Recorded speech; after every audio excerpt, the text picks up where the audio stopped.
The last 30 seconds before we get this one on the road or off the starting line, across the starting line, Clayton Allen Embley in his wheelhouse. Andrew Pindar. Hello, Andrew. Good evening. Graham Sweeney saying from Chillyell in Scotland. John Emmett, Ted Ryman, David James, Gordon Smith, Ed Worley, Julia. Wow. Bing bong. Tom should go live later so I can watch these live instead of 2 hours after school. Hi, everybody. Welcome to the show.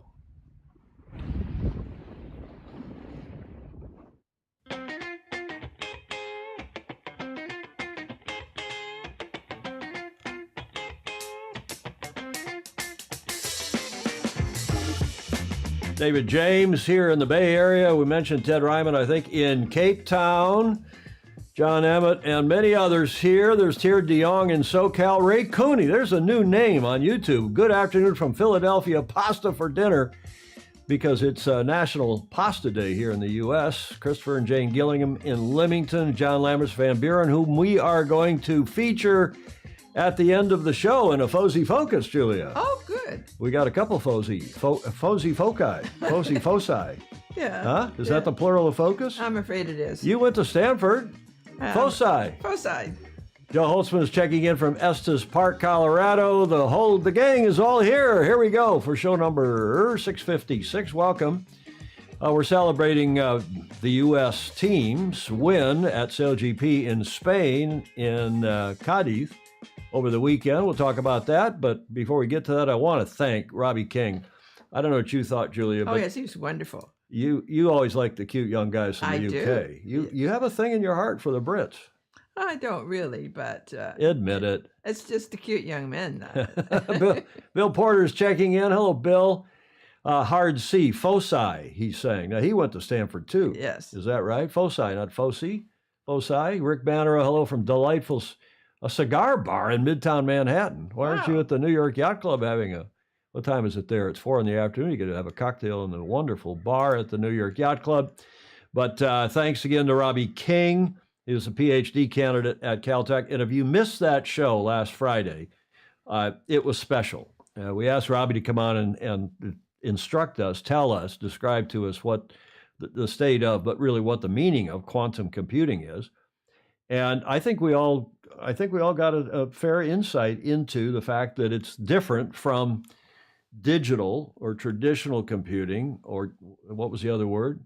But the point is, it's using a quantum system to really explore it, almost like, who was it, Gordon Smith said, like quantum modeling. Yeah. Right? Many different. Lots of things going on at the quantum level, right? And the developing computers, and there's still input and output, but it's really to model things at the quantum level that can't be done on traditional computers. They hope, and a little bit. Well, about, they know that's true. For some well, things. Yeah, they hope they can make it work, is what my point is. Right. And a little bit about AI and maybe some impact on our sport. Robbie promises to come back and give us an update on all of that in due course. The PhD candidate at the world-famous Caltech. And he forgot that he's a great sailor. Down in Pasadena, and indeed, a great sailor nonetheless, or even so. You heard the themes for Get This Day in History. I'm running it at the top of the show. Yes. Because we're going to talk briefly about the war. It's affecting all of us. What happened, yes. And this is rather tangential. What happened, Julia, in 415 current era? No longer AD, it's CE for current era. Okay. Right? What is it? What the BC is now BCE, before the current era. Yeah. You say era or era? Oh, I say era. Well, see, I'm from Michigan. We say era, like era potato chips. What happened on this day, the 17th of October? Here is your really first and only clue. The Roman Empire in 117 AD, so a few years before today's date of the 17th of October in 415. Stingray saying that after an hour, Robbie's quantum lesson got me entangled with Stella, a Stella, a beer. Yeah. Okay, so what happened? This is how long this stuff in the Middle East has been. Yeah, it collapsed. Well, not really, Ted. It didn't collapse until the 400s. But on this date, according to any number of different sources, Jewish autonomy in Palestine, there at the eastern end of the Med, ended by the Romans. And Rabban, somebody will help me, Gamliel, it's spelled a couple different ways, is forced from office. And he was the end of the Nazis. He was the end of the Jewish overlords, if that's the right word, overseers of Palestine back in the day, in the 400s. And how they knew it happened on this day, meaning October 17th, is way beyond me. But it's, it's probably one of these cases where somebody wrote it into a website and everybody else copied it. Yeah. But that's what they're reporting happened on this day, is that Jewish autonomy in Palestine ended by the Romans. They were still large and in charge for another some years. Wikipedia says, and they spell it differently, Gamaliel came into office around the year 400. He was the last of these Nazis. On the 17th of October 415, an edict issued by the emperors Honorius and Theodosius II deposed Gamaliel as the Nazi because he had disregarded earlier decrees and orders, and that ended up that ended the Jewish hegemony, the Jewish control of Palestine back in the 400s. And of course, you all know it's been going on ever since, on and off. And it really, when the Muslims came into fore in the 600s, then things really got interesting, or not so interesting. The fall of the Western Roman Empire was not, I learned this morning, until 480, or I am reminded from my high school European history, 480 current era, or epic current era. And that's what the Roman Empire looked like, surrounding the Med, all the way up to England and even Scotland, and all the way down to the Middle East in 480 as it came apart. And how did it come apart? Well, in 376, a large migration of Goths and other non-Roman people fleeing from the Huns entered the empire from the northwest. Roman forces were unable to exterminate, expel, or subjugate them, as was their normal practice. In 395, after winning 2 destructive civil wars, Theodosius I died. He left a collapsing field army. I remember the Romans had a great armed forces, the only way they could control such an empire. And the empire divided between the warring ministers of his 2 incapable sons. The Goths and the other non-Romans became a force that could challenge either part of the empire, both the east and the west. Further, barbarian groups crossed the Rhine, as the Germans, the latter-day Germans, and other frontiers. The armed forces of the Western Empire became few and ineffective, and despite brief recoveries under able leaders, central rule was never again effectively consolidated. It was an amazing empire. I mean, especially for the time, you wonder how they can all. Any time. I mean, has there been an empire since the British Empire? Sort of. Well, yeah. Colonial. But the end of ancient history and the start of the Middle Ages is what most people call this time in the 400s, the late 400s. And furthermore, the medieval era, often called the Middle Ages or the Dark Ages, began around that time, 476, they call it AD, CE. Following a great loss of power throughout Europe by the Roman Emperor and the Empire, the Middle Ages span roughly 1,000 years of darkness, ending between 1400 and 1450. And what happened in 1450? What was the next age, Julia? The Renaissance. Oh, yeah. The Enlightenment. Yes. Right? Yes. The Renaissance. After the Middle Ages, the Renaissance from 1450 to 1650. And the Enlightenment, and what happened after that? What we call the Christian era, the America's Cup era, 1850. Not the Industrial Age, the America's Cup era, 1851 and post 1851. We think of as AC 0 was 1851. Yes, of course. Right? Who could forget that? You disagree?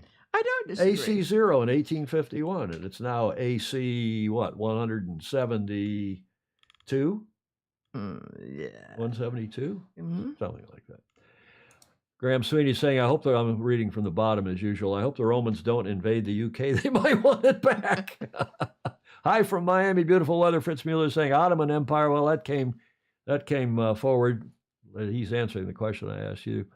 Pindar's got a YouTube. I'm not going to click on it, but see what that is. If that's interesting to you all, probably is if it came from Andrew. What is amazing is how accurately the Jews were in dating the BC scrolls.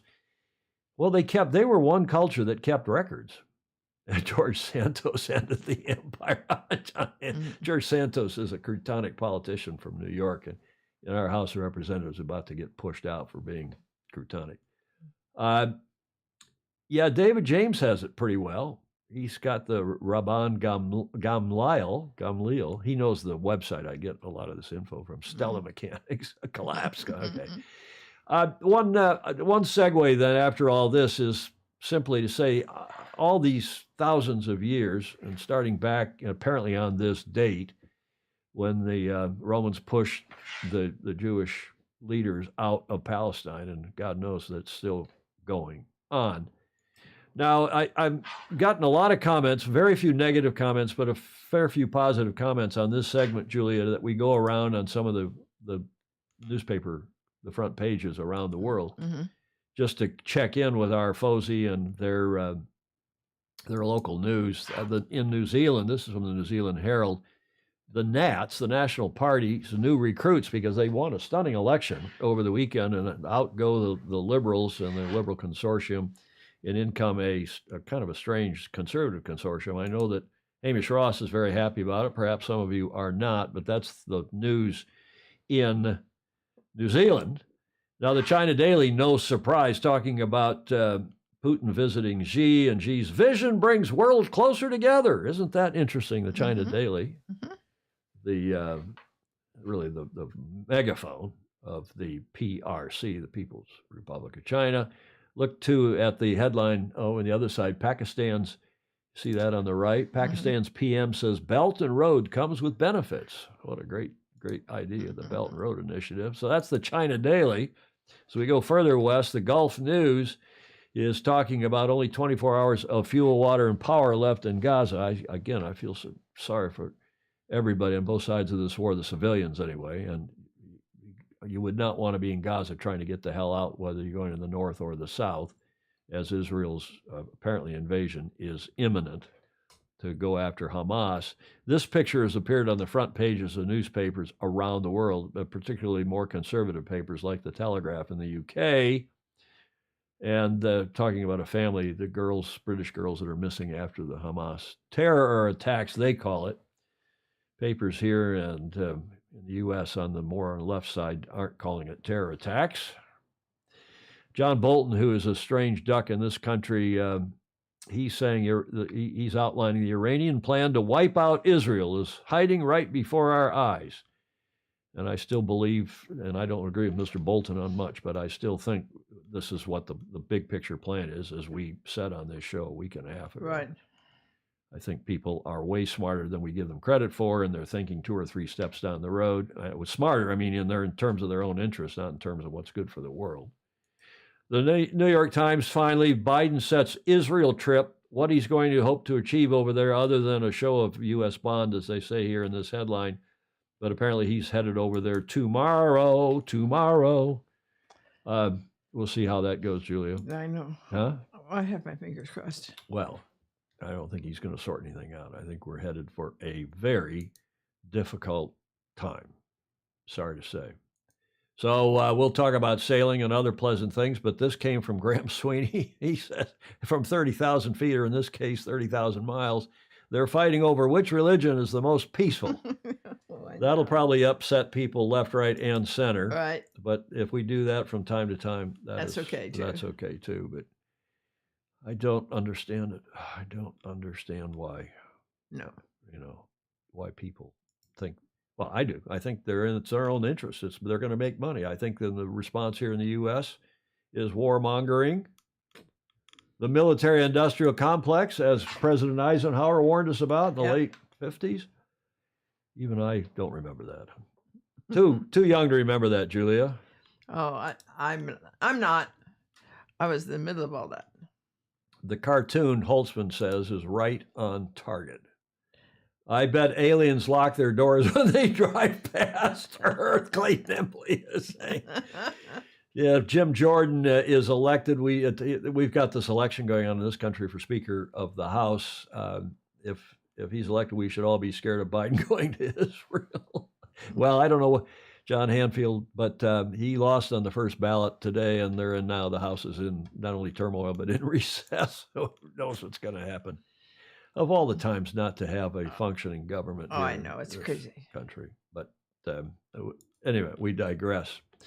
What is being celebrated in the world today besides the win by Jimmy Spithill and co. over the weekend, Julia?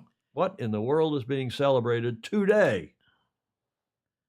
You recognize that on top of that big lower third? Yes. That is pasta.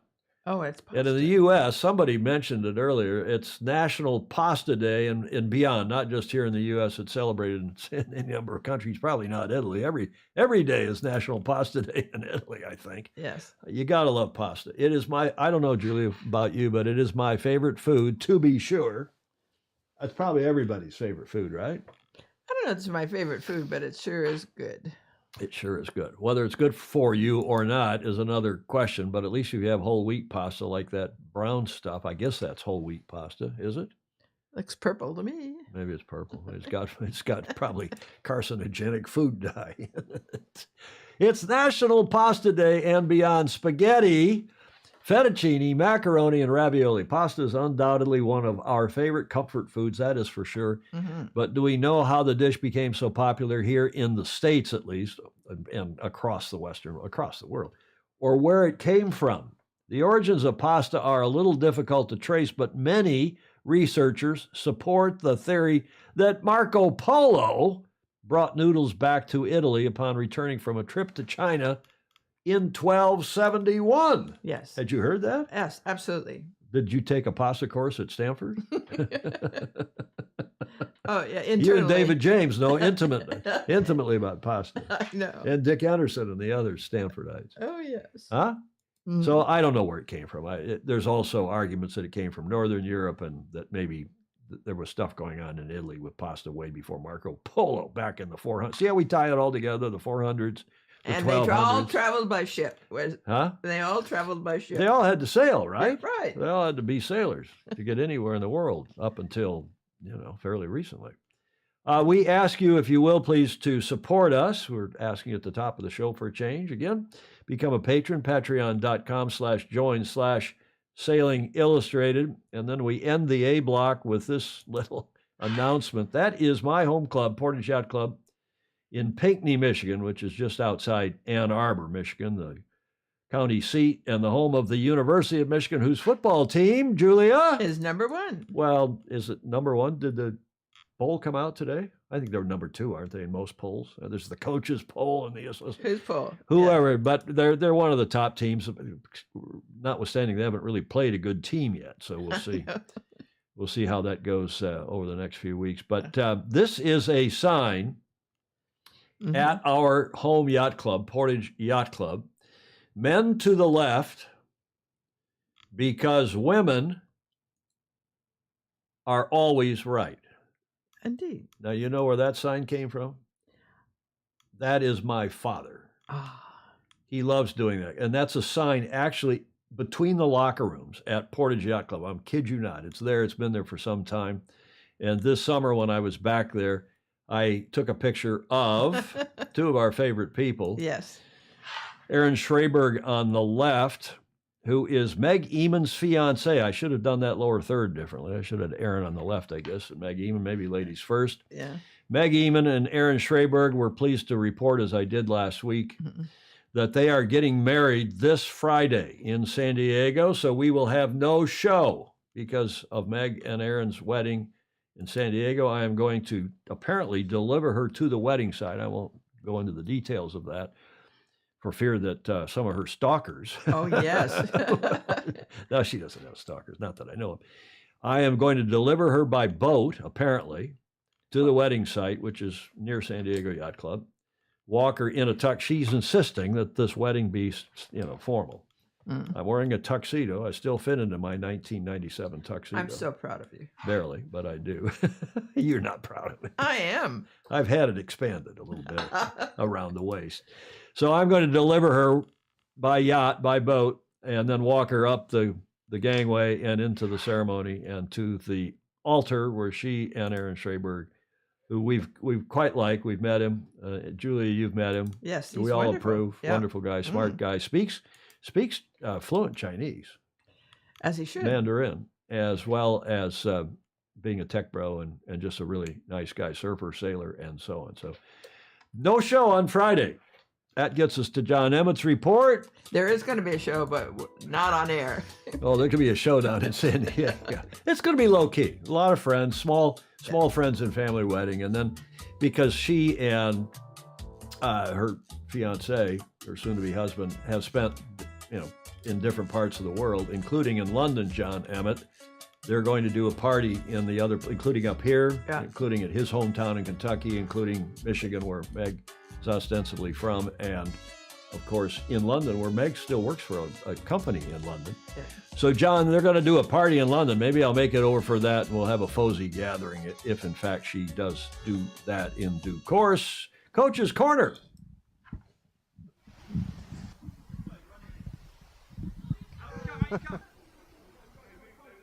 Hi, Tom, Julia, and all the Fozy. I hope you are having a really good show. If you haven't done already, please do share to try and increase the audience. I'm here at decidedly wintry Weymouth. In fact, I'm trying to find somewhere to hide from the wind. Not only has it been too windy to sail, but it's almost too windy to do this. So I've taken advantage of the situation. As I always say, every cloud has a silver lining, and I've managed to have a lot of think time. I managed to get a lot of those office jobs done, things that's been going on for a long, long time. And I think very much want to make Coach's Corner about coaching, and I have to say I did enjoy watching the Sail GP at the end. It's interesting how the differences in performance go, and it's close racing.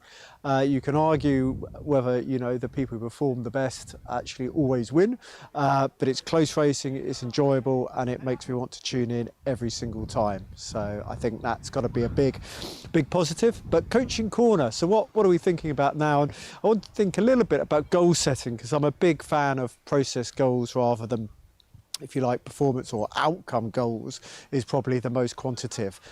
But it is very different skill set. And I've said it before, as an individual, you need to be quite careful where you are and where you're trying to get to, because if you're not honest about either of those things, it's very hard to progress. If you're wondering what the screams are in the background, there's ladies football approximately 20 metres away. So if they hit the football and it's about 5 metres off the right hand side, my camera may get hit, but I think they're trying to keep clear from the wind as well, because it's not much good for them. But yeah, I think it's really important to have that honest analysis, and it's a different skill set. So as a sailor, whether you're towards the back of the fleet, in your club race, in the middle of the fleet, at the front of the fleet, it's a very different skill set, and you have quite different goals to achieve that step. But it's also the same for coach. Whether we're coaching somebody who's top 8 in the Worlds or Olympics. And, I've had a lot of luck and a lot of pleasure being able to work with Tula, the last Olympic cycle, and before that, Nijar, who were nearly always in the middle race. So you had, that specific set which you needed to look at, those specific goals, and actually practicing for the medal race. For the EMP programme, I have to say I actually booked to fly back before the medal race because I knew, unfortunately, the sailors would not be at that level yet. It's like a container ship. It takes an awful long time to accelerate to that full speed, and actually they were all in the silver fleet, so I was definitely safe, and it wasn't worth missing the first day of the British Nationals. So yeah, always try to squeeze as much in as possible. But yeah, for coach, those skill sets, looking after those sort of top 8 sailors is quite different to, for example, youth sailing, and they're both really valuable tools. In fact, when you work with sailors at the beginning of their career, it's incredibly useful, because you get that opportunity to get them into good habits, whether it's just work rate, getting on with your teammates, sharing information, working on your fitness, injury prevention, good diet, etc. Whether it's just getting into those basic habits and the performance come later. And you can see, and it's this je ne sais quoi sometimes, but you can see at an early age who's likely to perform, 10 years down the line. And I said, I was very, very, oh, here comes a football. I'm going to have to move that. It's all right. This is just to show it's recorded live. I'm glad you didn't see me kick the football. The sailors like Mickey Beckett, I'm just incredibly proud of them, because I've just seen that continual work over years and years and years to get to the level they did. And I was very pleased, actually, on the other side of the coin, for Matt Wern to win the Worlds this year, because it's something he's been doing for years and years and years.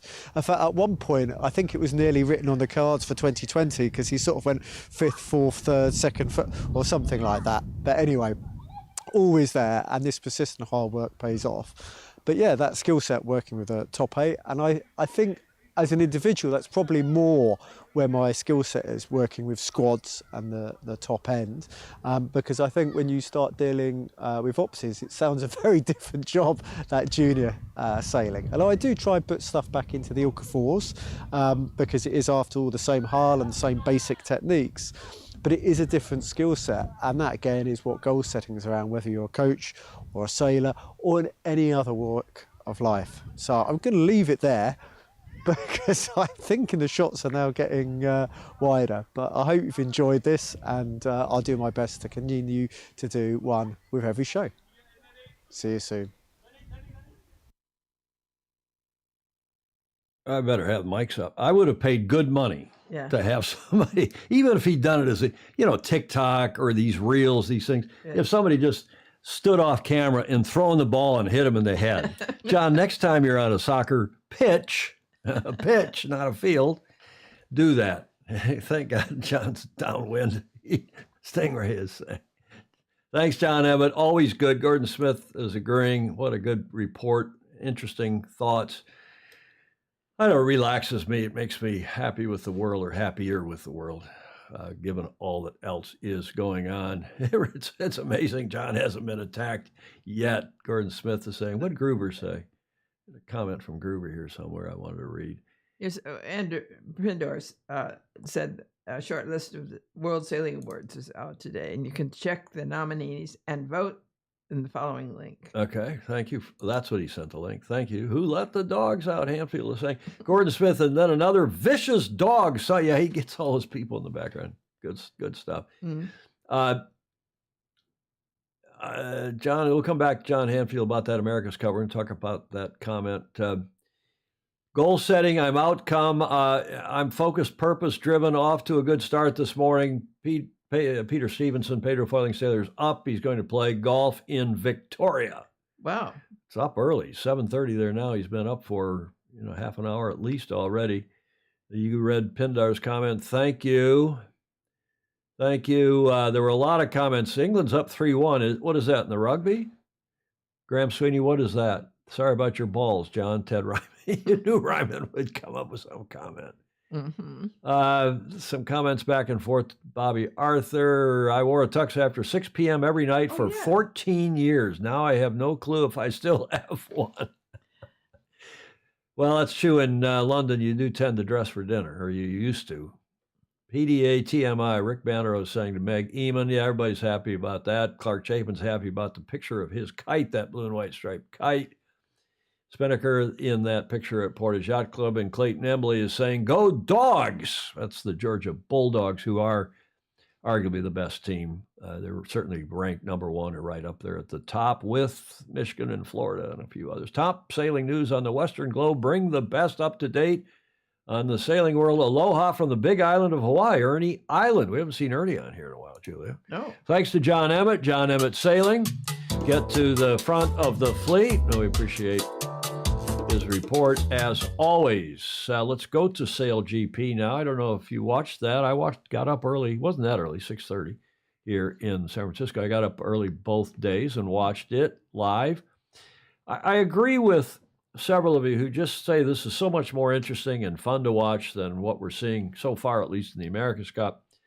But the U.S. finally won an event here in season 4. The Australians have yet to. The U.S. stuns packed crowds with surprise win over Australia and Rockwell Denmark in Cardiff. And the reason it was a surprise because they had a crouton start. Yeah. And they were way behind, and because they were behind, they split and sailed into some completely different pressure and a little bit of a different direction wind, and ended up eclipsing the other two. So that's the story, and have a look. And look, they're pretty happy on board there. They were so close in Taranto, Todd, but right now it's looking pretty good.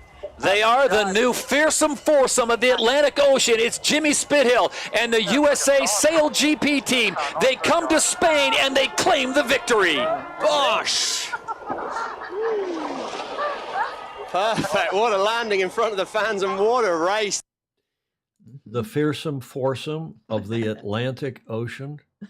Gag, as John Coleus used to say when we were doing the America's Cup together back in the gag me with a spoon. I mean, excuse me. Can't they come up with something less cliche?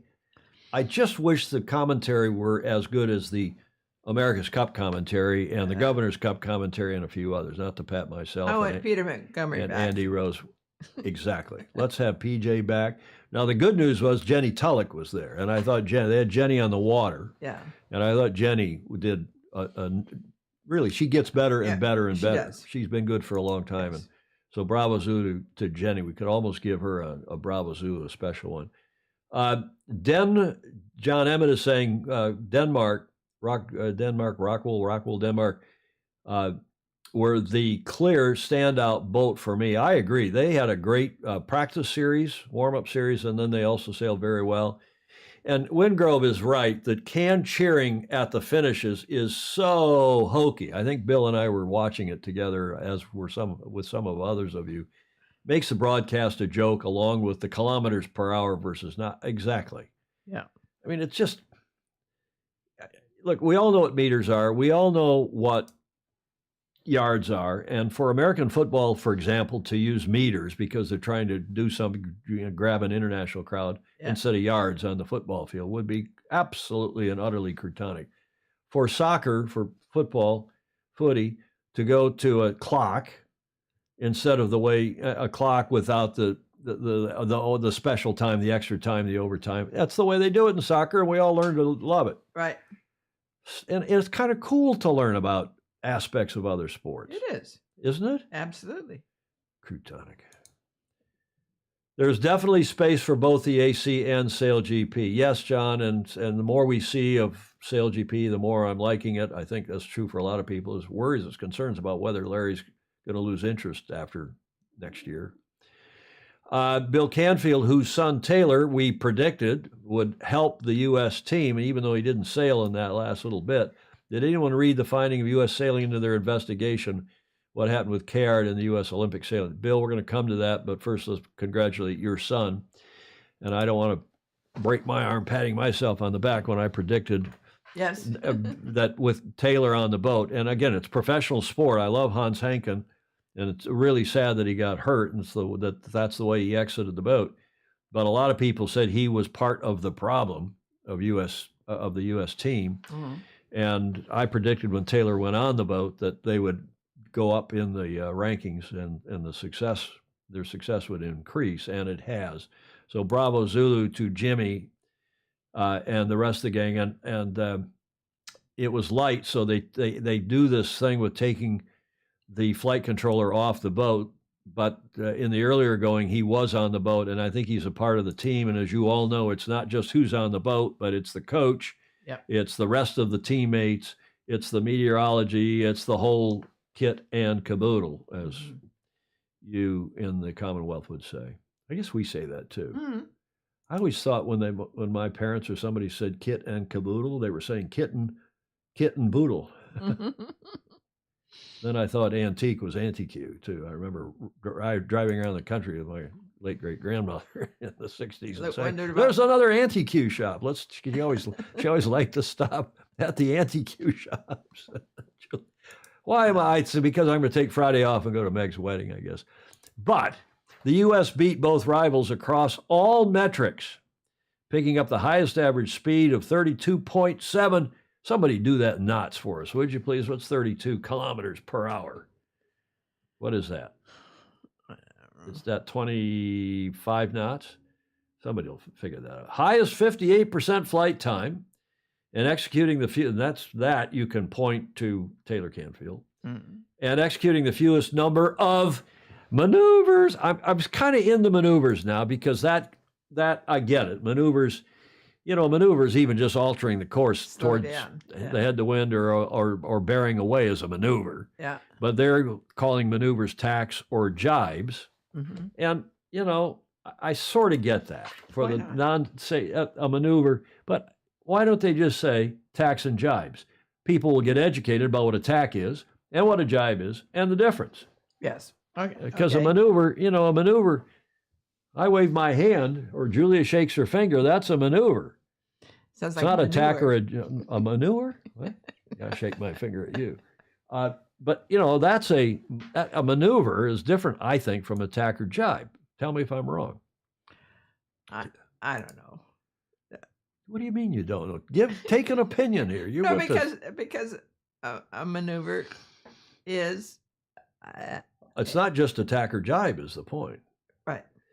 Larry Kennedy, Erica Reinecke is a lucky charm. Her laughter, yes, I think Erica has also been, I think all these top-notch ladies on these boats have been very, very good for these teams as we've been I do too. featuring of late. So what about these other two teams? The U.S.'s success comes despite Spithill warning just days before the racing began that the team would be remaining realistic in Cadiz, describing the loss of flight controller Hans Henken as a big blow. Well, as I said, I think it was a blessing in disguise. I wish no harm to Hans, and he's a terrific guy. I love him to death. But this is professional sport, and I think Taylor Canfield is upping the game of the U.S. team. The results mean Australia remains on the hunt for its elusive first season 4 win, while Nikolai Sehested's, that's the Danish team, has now made it into 5 finals without ultimate success. But you got to give them credit. They are on fire. And that makes Graham Sweeney, it makes Gordon Smith very happy. Dubai in the Middle East as we say goodbye to Europe. But the Aussies still out in front in the overall Season 4 standings. They are consistent, Lisa, and they do finish in 3rd. I think they'll be disappointed with 3rd. I think they've really been gunning for a win. And with this team, they are... Okay, so these are clips. I like what SailGP is doing, giving us these clips. And we got some comments before I go to the final results and promo the next event. So knots are about a half a kilometer per hour. So a racer maneuvers up behind a competitor instead of drafting up on the, yeah, right. Interesting screaming match between England and New Zealand. Is that Bill Canfield? Is that, oh, you mean at SailGP? What's England up? What's the, sorry, I'm not up on rugby or on soccer, whatever's going on. Stingray's in love with CJ Perez. Yeah, the best sailing coverage was in the 87 Cup with Dixon, Malgus, Montgomery, particularly race 4. Yeah, I think that's fair. The knot is nearly 2 kilometers per hour, John Emmett is saying. Thank you. And Gordon Smith saying, I'm as delighted for Denmark's consistent improvement in results as I am disappointed in Sir Ben's inconsistency. You see Gordon Smith's comment there. Speaking of which, we're going to run a bit of a video from Sir Ben in a moment. There were the standings going into Cadiz, going into the Spanish Grand Prix. And Tom Slingsby on top by 6 points. Now, Slingsby, despite finishing 3rd, is still on top and now by 7 points. But the second place team is no longer Emirates GBR, who have slipped to 5th.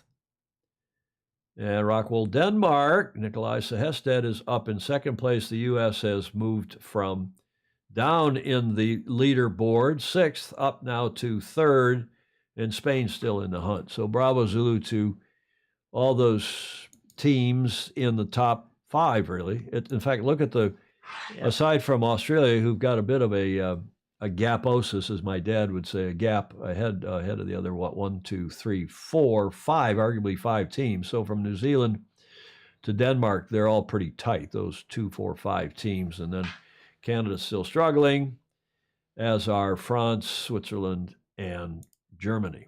Now, here's Sir Ben Ainsley's video. They recorded a video afterwards expressing his, his regret, his remorse after the weekend's events.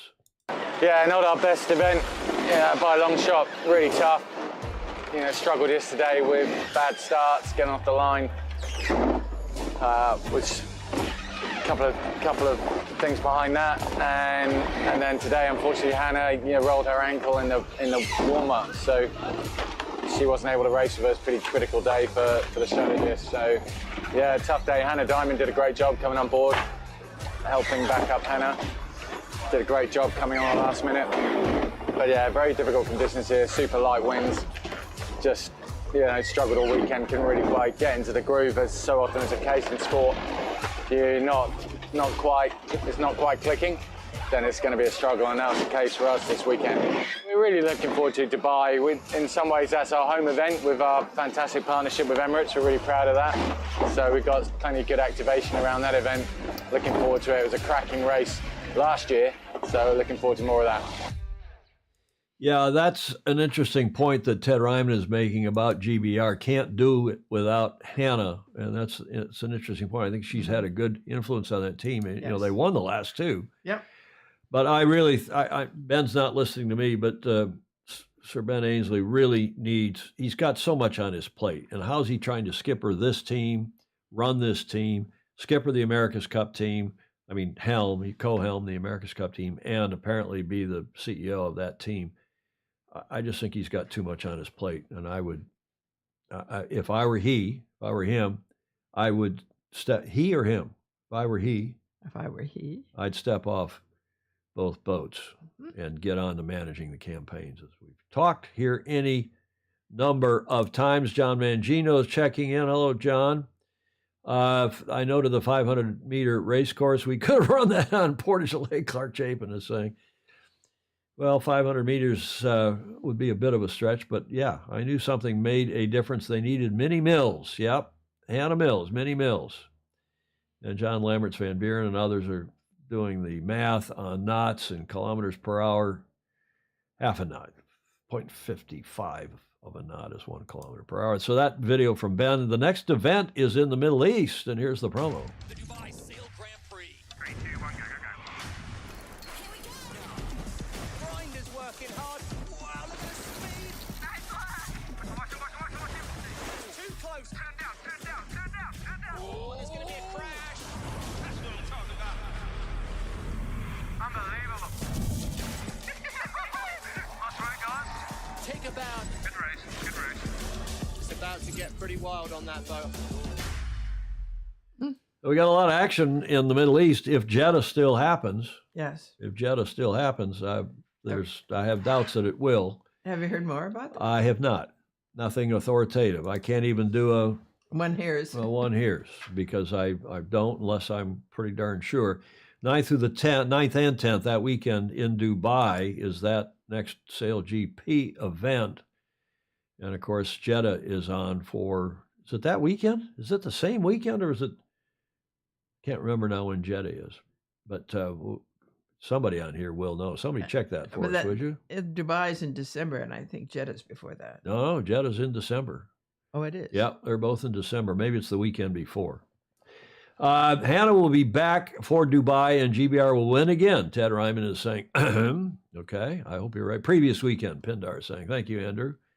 So we got a lot of action in the Middle East. Andrew spends a lot of time there with his business. Right. And he would know probably right without even Googling it. So there are rumors that one or more teams will send WAC, Women's America's Cup, or Youth America's Cup crew to Jeddah, if it happens at all. Sail GP's commentary is croutonic, is a comment by somebody up here. Ed Worley. I agree, Ed. It's not, with the exception of Jenny Tulloch. I like Julia again. Sorry to repeat. Yes, yes. And not because she's an American. I mean, I like commentary by Peter Montgomery, who's definitely not an American. Right. But she's good, and she's getting, I mean, she's always been good, but she's getting better and better. Indeed. Okay, we're about 45 minutes into the show today. We're live from, I didn't put our slide up at the beginning of the show, Julia, what I call the TBJ slide. Everybody knows who I am. Everybody knows, probably most everybody, that we're in Studio B here at the Beach Street Yacht Club, and Julia Vedekint, my co-host and superstar, landlady, Commodore of the Beach Street Yacht Club, and much more than that. We just put the TBJ slide up and get that done as before the top of the hour. We've got a fun segment now. You know how we like to feature cool people and cool yacht clubs? Well, Alistair's done that for us. Alistair Murray with his, oops, that level's plenty high, with his Alistair's awesome Aussie anecdote for today from the Sandringham Yacht Club in Melbourne. And we those of you geographically challenged, we like to help you out, but it is there in, what is it, Prince Philip? What's the name of that bay? Why don't I know that? Port Phillip? What's the bay? Somebody help me out. It's Port Melbourne, but I mean, no, it's something Phillip Bay. Somebody help me out. Sorry, I didn't get that. I thought I had that on that Google map, but I don't, obviously. Sandringham Yacht Club is down there to the south and east of downtown Melbourne and Port Melbourne, and it is a very cool club. We've had a video or two from Port Phillip Bay. Thank you, Clayton Embley. Port Phillip Bay.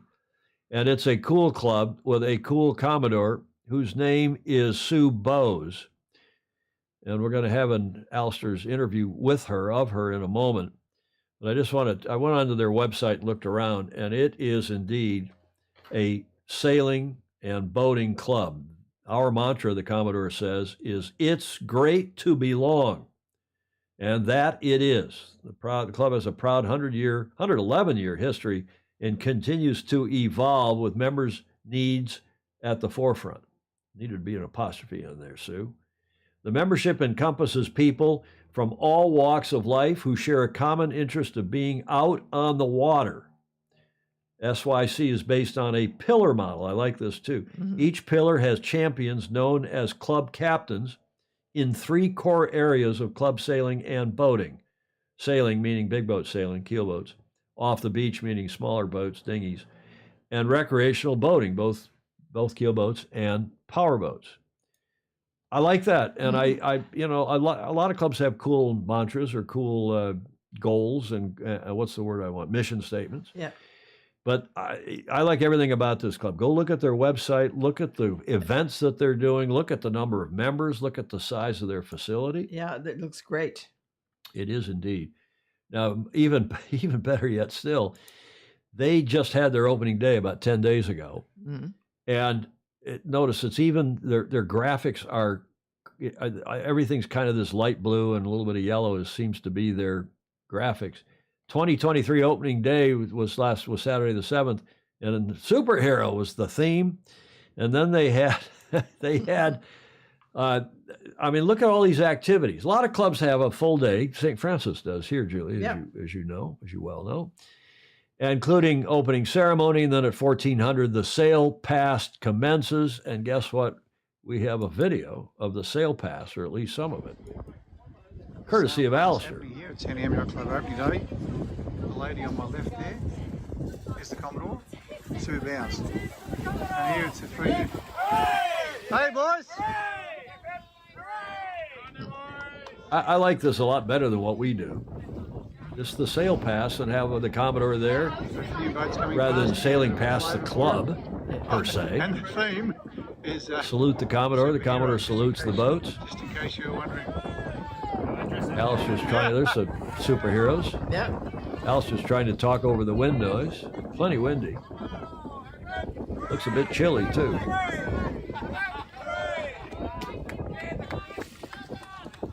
Okay, I'll dip out of this, but look up when they pan to the left. You'll see how many more boats there are to come. They had a good turnout.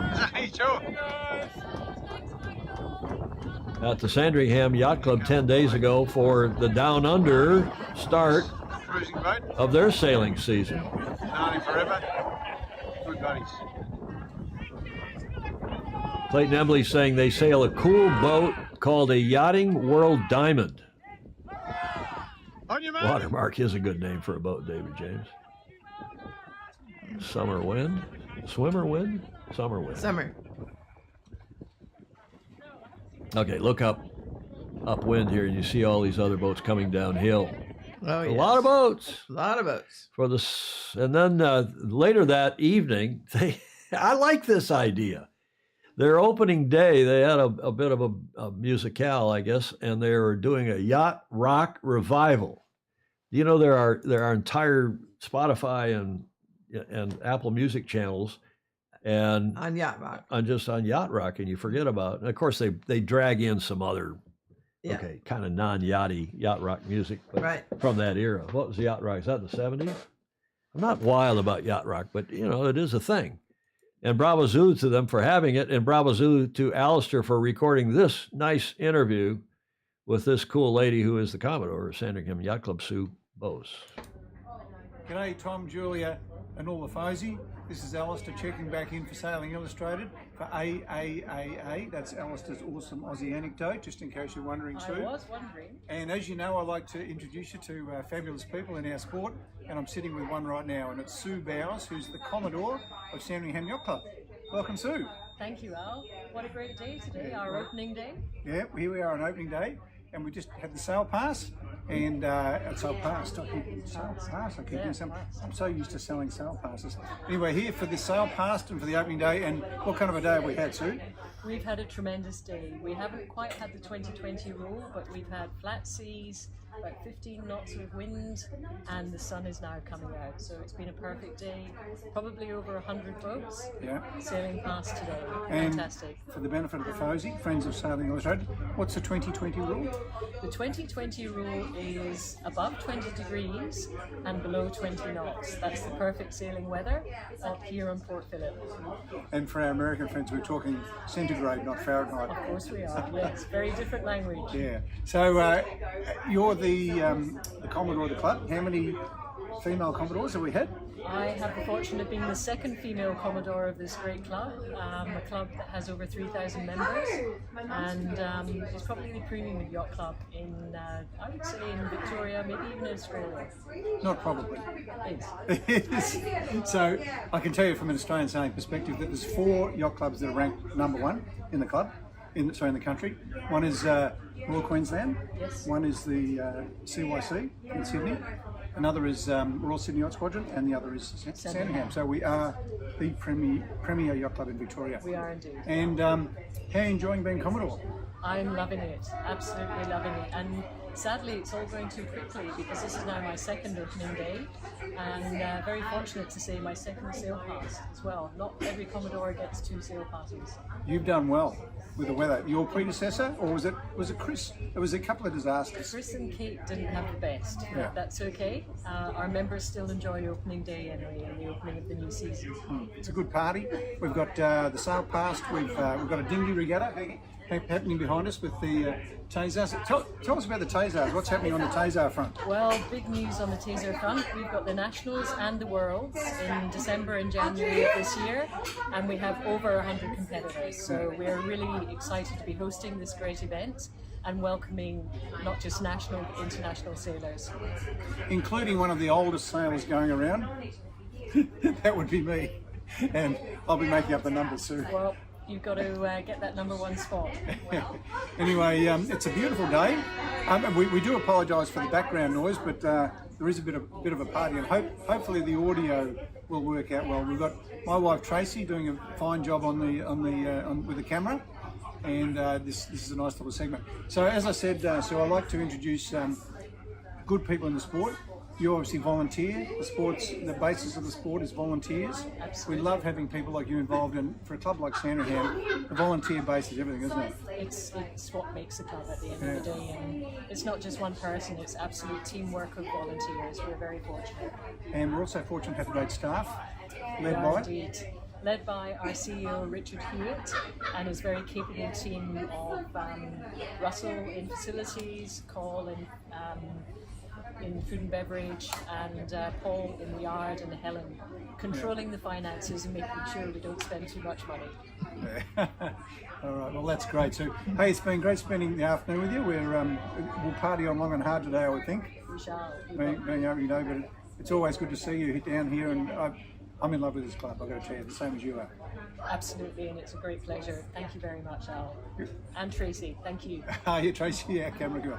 And cheers to Tom, Julia, and all the Fozy. Catch you next time. Bye. Bye-bye. How nice.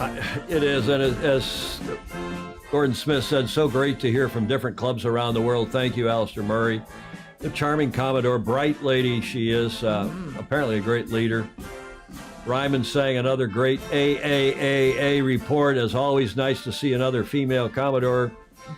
Yeah, there are plenty now. That's not even, I mean, we go back here.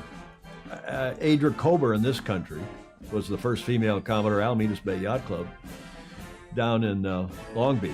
Okay, I just love this music. Thank you, Alistair. The Royal Naval Band. Waltzing. Okay, we can get out of that, I think, and move ahead here. But Alistair's awesome. Aussie anecdote for today. We've had that in the can for a week, but thanks again, Alistair. Great stuff. The 20-20 rule. That's good. 20 Celsius, 20 knots. And if it's under 20 Celsius or if it's over 20 knots, we stay in the club Enjoy ourselves. and have a cocktail. I mean, that's really not a nice rule. Well, it is. And, you know, some clubs want to be more aggressive than that. Some clubs may have a 30 knot. In San Francisco in the summer, you couldn't have that kind of a rule because you got over 20 knots a good bit of the time. And of course, it's whether it's 20 sustained or whether it's, 15 gusting to 25, it's all those. But the locals know that. And of course, here in San Francisco Bay and in a lot of places, it's the sea condition, not just the wind. 20 knots from the west, in a westerly, on an ebb tide is not nearly as rough or as difficult as 20 knots on did I say ebb tide? On a flood tide, that's easy. But 20 knots of wind from the west on an ebb tide flowing out to the west against that is a bit, as you know. Oh, yes. A bit dodgy. Thanks, Alistair. Thank you very much. And he just signed on in the middle of that, too. Nice. There's some comments, too, about this boat, this 30-footer. That great work, Alistair. John Albert Collings, yes, just checking in after a meeting. Welcome, Alistair. Thank you again for that. What's this about a chartreuse outfit? Was he in chartreuse? That big club, yeah. I think Chris, Julie and I were. They say 3,000. 3,000 members, and it's a big facility. And it really looks gorgeous. It does. We've seen some that overhead that I grabbed off their website there's several of them really nice, and it's a big destination for weddings and other functions as well as a lot of yacht clubs are today. Right. It's how a lot of clubs keep their heads above water, no pun intended. Any other comments that we should note? Well, great coverage, Ernie Island. Thank you, Ernie. Shared and done. Thank you, sir. Over 40 knots today and tomorrow in Weymouth. Emmett is saying, well, you saw from his report how windy it is there. But, it's the late autumn now. Is it the late autumn? Well, it's autumn anyway, mid-autumn. Let's get the America's Cup and our AC37 Cup date. First of all, some notes.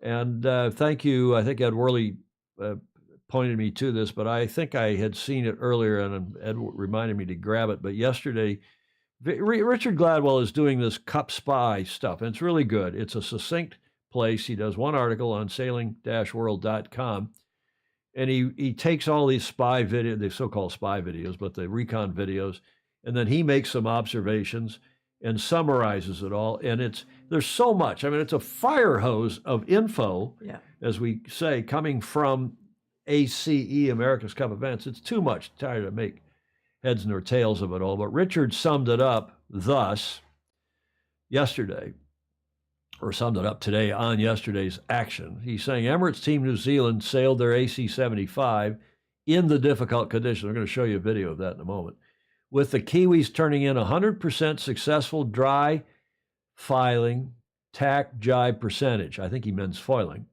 Tack jibe percentage, which is excellent in any condition, let alone those which prevailed today. American Magic sailed their two AC-40s, again in development testing with test wing foils and one design rigs. Alinghi Red Bull Racing sailed their AC-75. Remember, they have boat one from Team New Zealand's last go-around. Right. after declaring 2 new jib skins. Remember, boats can only have X many. There's an allotment. LRPP, which is back down in Cagliari, I think, no report. Ineos Britannia, no report. Their test boat T6 is still in the shed after the catastrophic, Richard's word, not mine, but I think I played the video, we would all agree, that catastrophic destruction of their rudder and rudder assembly during a towing session a week ago. It was bad. And Orient Express Racing Team, no report. So again, I think you can see some of the handwriting on the wall here. The Kiwis are good. American Magic appears to be good. Alinghi appears to be pretty okay. And Luna Rossa is hiding. LRPP is hiding, but I think their chances of ever succeeding in the Cup, just knowing so many of the people and knowing their, you wonder whether Patricio's in this for promotion or to win it. I'm sure he wants to win it. I'm sure he wants to win it badly. But I would just be delighted if they just surprised everybody. Well, I think we'd all love to go eat pasta in Italy. They would put on a hell of an event, whether it was in Cagliari or someplace else. They would put on a hell of an event. We promised you a video, and I don't know if this is yesterday or today, but it appeared just before airtime. Have a look at this. Paul Goodison, helmsman on America Today on New York Yacht Club American Magic. Paul, can you tell us a little bit how was the day? We saw very challenging conditions from the northeast.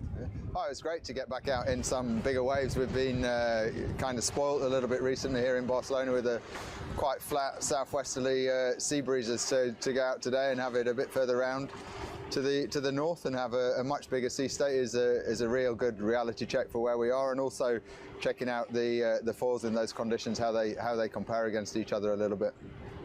When talking about today, how much was it, let's say, survival, and how much you were in reality able to test in between the two boats, in between the different foils? I think we weren't really in survival. It was saleable, but the biggest part is how hard you push, because you see from inside and outside that as soon as the boat's touching down, has 1 or 2 big touchdowns. It doesn't matter how much you gain in the 100 meters before. It's getting the right fine balance between pushing the boat to go as fast as it can, but also having that small part of forgiveness built into the setup, so that when you do touch down, it doesn't slow you down so much, and you get going a bit quicker. Is there a way in which you can sail on safe modes on these boats, especially when going downwind, or you have to go at full speed and that's the safest way of avoiding ventilation and nosedives? Yeah, I think the biggest way is to commit. You got to go fast and push the boat hard. You can obviously back off a little bit with the trim to make it a bit more forgiving for when you touch down, but you've really got to put your foot down and go fast. Then when talking about the foils, we saw many changes on the different foils, and we also saw changes in between boats. What's the goal for this week? What are you planning to test specifically?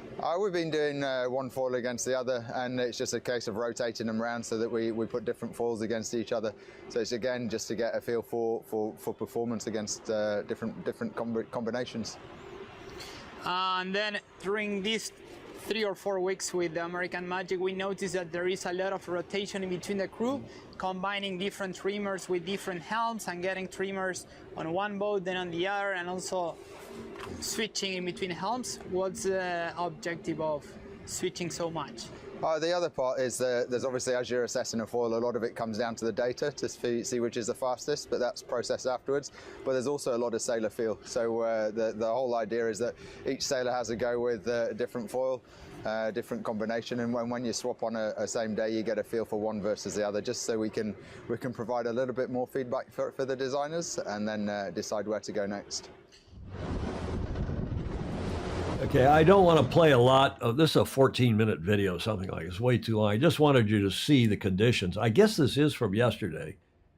I got the video this morning, and I obviously edited it together, so probably shot it yesterday and then edited it together today. And this is what we believe. Oh, look at those. Look at that seaway. You're going to see a lot of this. When are the women in youth crews going to get training time on the water? Good question, Gordon Smith.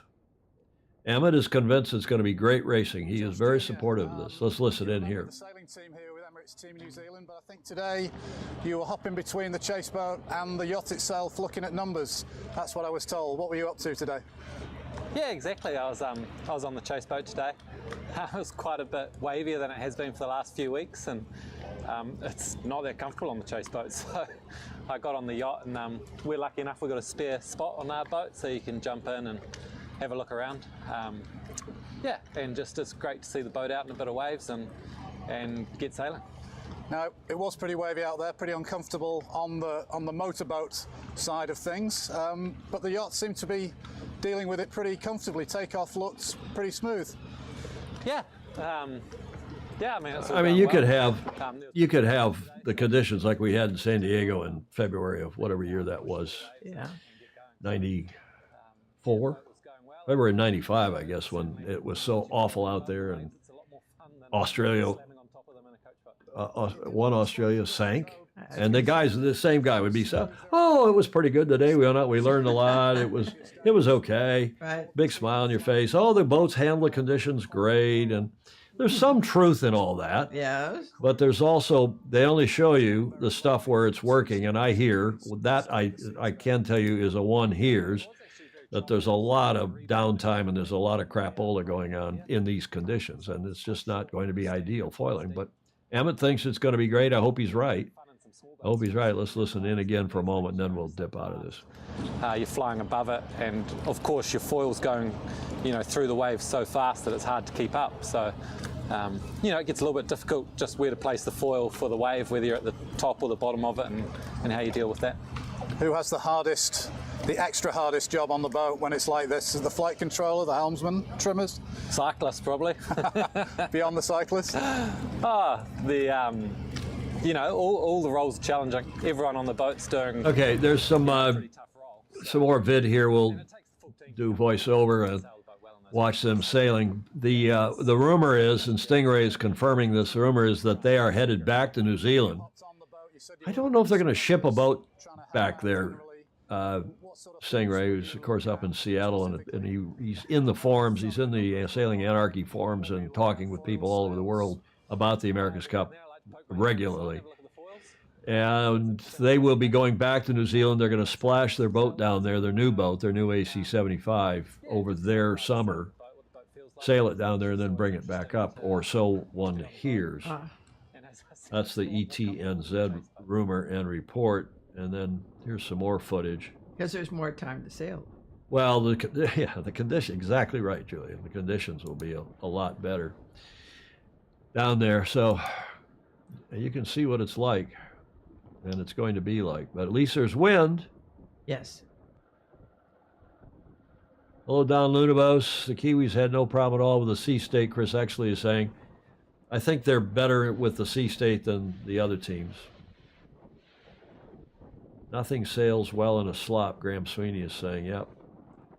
Jeff Kitson says back to New Zealand, sounds good. Yeah, see this? It's touch and go. But they do look good. And remember, this is their big boat. Yeah, I'm glad to see the big boats out. This is their second boat, rehabbed. Actually, I like the colors. A lot of people don't like the colors, but I like it. I think the boat looks good. Here's the link. I'm not going to go through this one was pretty dismal. Max is a good guy. I know him not well, but he's a good guy and difficult to understand. So let's dip out of this and go talk for a moment about Jeddah and whether this event really is going to happen in December. Now, I ask you, Julia, where is Jeddah in Saudi Arabia? Is it on the East Coast or the West Coast? And I wonder how many Fozy really know this. I was thinking on the West Coast. You were thinking on the West Coast because a lot of people think it's over there on the Persian Gulf, not in the Red Sea. So there's a lot of people thought it was over here, and you are right. It's actually Jeddah's on the Red Sea. I had clients from there. Dan, you did? Mm-hmm. Yeah, Don Lunabos, Dan Jaspers, smart guys here in our crowd of Fozy. Yeah, West Coast, Clark Chapin. But a lot of people thought it was over there in the Persian Gulf, just north of Bahrain and Qatar. the UAE and so on, but it's not. It's over there on the West Coast, on the Red Sea, and I just thought we'd draw that to everyone's attention. Not far from Mecca, and Riyadh you would think would be on one coast or the other on the water, but it's not. Their capital is in the middle, and that for historic reasons. So we shall see if that regatta happens or not, and how this, what impact, if any, the war has on that, and what the developments are. But there is Jeddah on the West Coast. Dan Jasper says he was in Jeddah at the yacht club just a few weeks ago. Maybe next time you're there, Dan, take a video, and then when you get out of the country, send it to us, please. Okay, we're an hour and 11 minutes into this one. Let's, it's 14:11 here in San Francisco, and get to the last leg. We'll have a little bit of shorter show than usual. Dan saying that's Don saying great diving.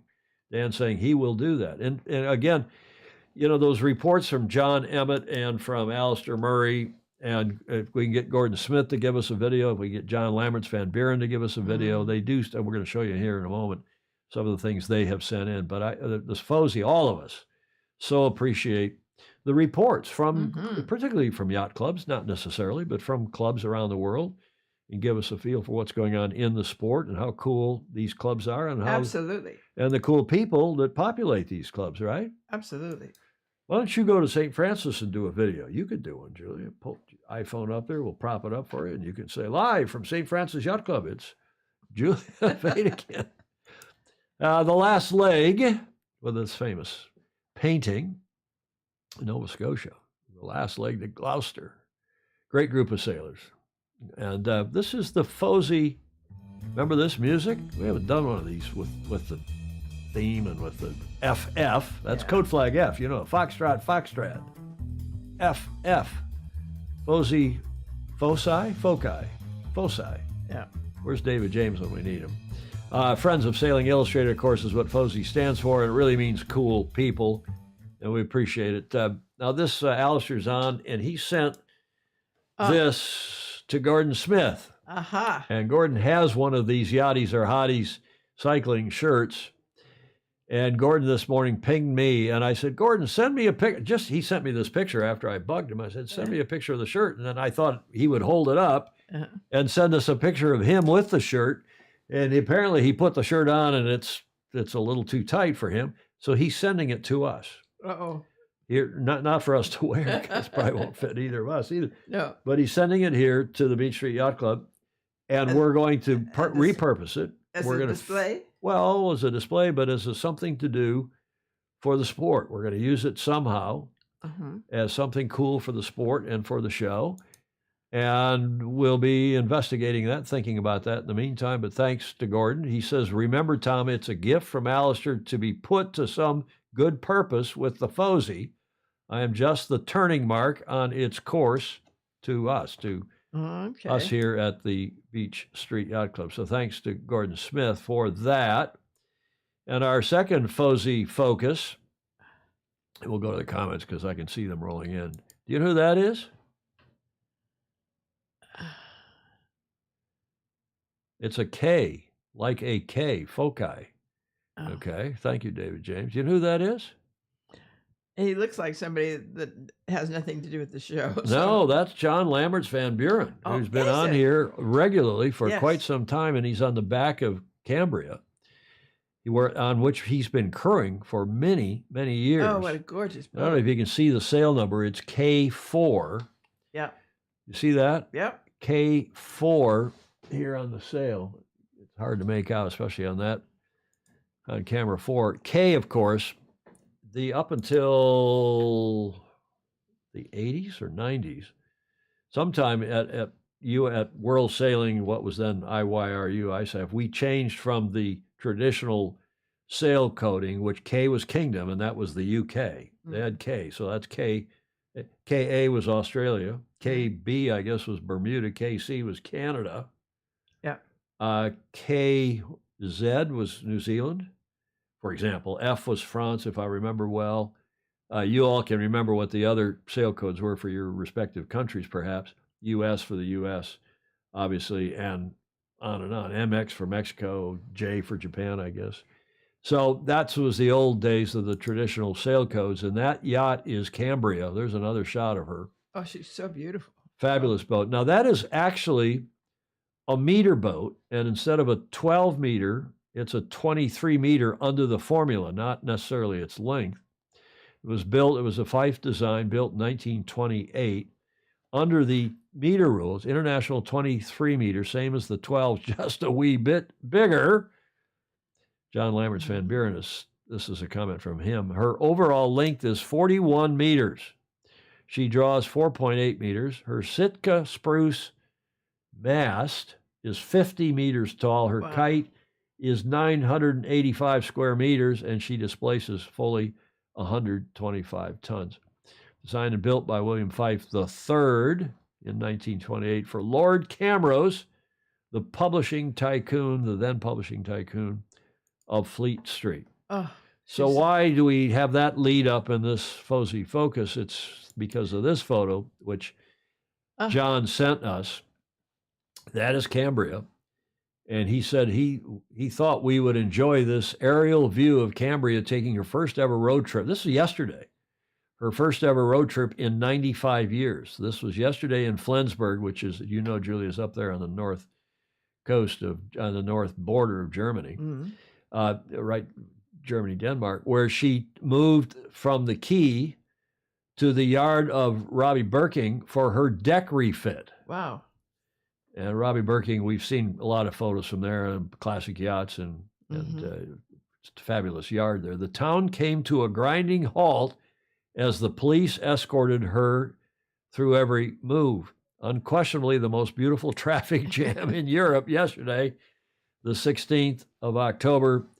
Photo credit to Jürgen Bubka in Germany, and thanks for that photo and that update. By the way, John copied Hamish Ross and myself on that. And Hamish said, "Did she call for water as she approached an obstruction?" That must have been quite a deal. And just a little more from John. He said his connection to Cambria. I joined her race crew in 2005, started on the bow, where else? And after 15 years of bagging sails and pulling ropes, I ended up as the navigator. Oh, nice. Fantastic crew of friends, 28 in all, and at least half of them have 10 years or more on Cambria. Being part of the Cambria family is the privilege of my life. Oh, cheers. I can understand that. Thank Absolutely. you. Thank you, John Lamberts Van Buren in the Netherlands. We're going to have a show with John talking about classic yachts, and he's forgotten more about classic yachts than I will ever know, and probably most of the rest of us, Julia. Oh, yeah. On this absolutely show. Gordon Smith, John Lamberts Van Buren is being rather modest. We should really hear more about his experiences. Yeah, absolutely, Gordon, and we plan to do so. How do they even sail? I've sailed, Alistair sailed on the beautiful Cambria with Ian Murray. Yeah, beautiful boat. Julie Aarons. Hello, Julie. Don Luna boat's very cool. No flight or digital controls. Ed Worley is quick to say. Yep, nice setup. KA6. John Lamberts was saying that KA6 was Australia 2, right? Is that right? And Julie wants to wear that shirt. Well, we'll figure out a way to get it to Cleveland. By the way, Julie, congratulations to your Cleveland Browns who beat our San Francisco 49ers over the weekend. That was sad, Julie. It was by an inch. Well, that was the University of Michigan former U of M, who's generally pretty accurate with his field goal kicking, who missed that final field goal in the closing seconds of that game. But it's okay. It's only 5 games. There are now no defeated teams in the National Football League. Thanks again, John. That was terrific stuff. Much appreciated. Those, as was Gordon Smith's input as well. Gets us to. Go ahead. Ian Murray was the co-owner of Cambria for a while. He was? Who said that? John Lamberts. I didn't know that. John, see, he knows all this stuff. He's forgotten, as I said, Julia, more stuff than I will ever know, probably than most of us will know. Gets us to Whiskey Tango Foxtrot. Get your finger ready, Julia. I'm trying to cheer up with this bloody two wars going on. There could well be another one coming up with China and Taiwan. We bring you a connection to the modern world. Next month, we'll be back with antidepressants. I think that's wonderful. Isn't that cute? Yeah. Says Julia, who came down here on her, she brings down, where is that other computer? I put it out. Yeah. In the grill room here, but it brings her other computer because she doesn't want to use this old one. She likes to have her up-to-date one. And well, in the pre-show, and when I'm still wrapping up the show and going into hair and makeup. Yes. We barely made it on the air today. Okay, Julia. I hate to be the receptionist who answers the telephone calls here. Have I run this one before? I don't think I have. No. Mike Hunt whistles. Oh. Look at the expression on her face. It's terrible. Just admit it and shake a finger at it. It's terrible. I won't say. In fact, it's so bad I won't even say who sent it. Now, this one is funny.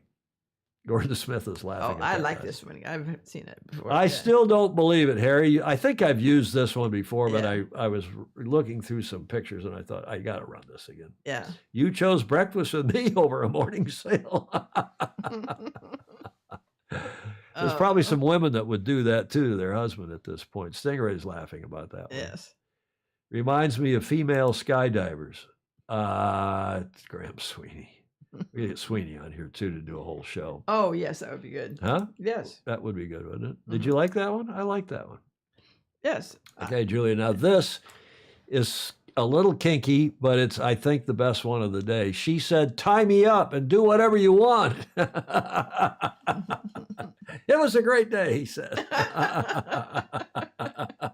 You like that one, didn't you? Yeah, I do. Huh? Yeah. Well, I thought that was good. Now, you know who sent that? I wonder where he gets these things. Oh, Chris Exley. Oh, Chris. Exley's comment is hilarious, but you got to give X. I'm not even going to read his comment.